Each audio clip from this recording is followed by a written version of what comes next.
De fet, les dades en medicina s'utilitzen des de finals del segle XIX, ja que va suposar un canvi començar a integrar informació tant anatòmica com funcional com clínica per fer diagnòstics.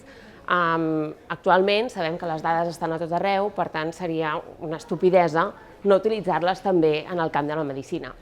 De fet, no se m'acudeix cap dels grans projectes de recerca que no incloguin adquirir dades. Adquirir dades pot voler dir imatges, pot voler dir dades clíniques o biomarcadors de qualsevol tipus. Actualment, la majoria de dades s'utilitzen en projectes de recerca, més que directament als hospitals. I els projectes de recerca són els laboratoris on preparem i treballem aquestes dades. Són dades anònimes que s'utilitzen sobretot per trobar patrons poblacionals, per identificar grups de subjectes que responen a un tractament, grups de subjectes que tenen un diagnòstic o que tenen un pronòstic més agressiu a les malalties, i això, el benefici que en podem treure a la clínica és realment que després podem tenir una mica d'idea cap on evolucionarà un determinat tipus de pacient, més que directament extreure les dades individuals i aplicar-les per a alguna cosa concreta.